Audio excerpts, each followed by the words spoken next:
టీ20లో కీలకమైనటువంటి పాత్ర పోషించింది సంజు శాంసన్. అలాగే బౌలింగ్లో బూమ్రా. వీళ్ళిద్దరూ చాలా కీలకం. అయితే ఇక్కడ ప్లేయర్ ఆఫ్ ది టోర్నమెంట్ ఎవరికి ఇచ్చారంటే సంజు శాంసన్కి ఇచ్చారు. ఈ విషయం గురించి చాలా మంది పెదవి విరిశారు. ఇప్పుడు ముఖ్యంగా సౌత్ ఆఫ్రికా మాజీ కెప్టెన్ ఏబి డివిలియర్స్ కూడా ఇదే విషయం చెప్తున్నాడు. టోర్నమెంట్ ఆశంతం మొత్తం అన్ని మ్యాచ్ల్లో బూమ్రానే కీలక పాత్ర పోషించాడు. అలాగే ముఖ్యంగా కివీస్తో జరిగినటువంటి మ్యాచ్ల్లో మాత్రం బంతితో మ్యాజిక్ చేశాడు. అది వాస్తవమే. ఆ రోజు భారత్ 253 అంటే టార్గెట్ 254, కానీ ఇంగ్లాండ్ ఈజీగా కొట్టేసింది. 246 వరకు వచ్చేసింది.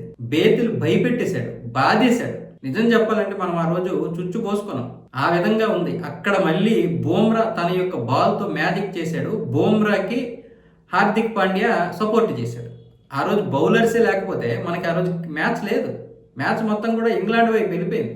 అలాంటి పరిస్థితిని బూమ్రా మార్చేశాడు. అలాగే సంజు శాంసన్ కీలక పాత్ర పోషించాడు, మంచిగానే స్కోర్ చేశాడు. కానీ వీళ్ళిద్దరికి ఎవరికి ఇవ్వాలి ప్లేయర్ ఆఫ్ ద టోర్నీ అంటే నేను ఖచ్చితంగా బూమ్రాకే ఇవ్వాలని చెప్తానని ఏబి డివిలియర్ అయితే స్పష్టంగా చెప్పాడు.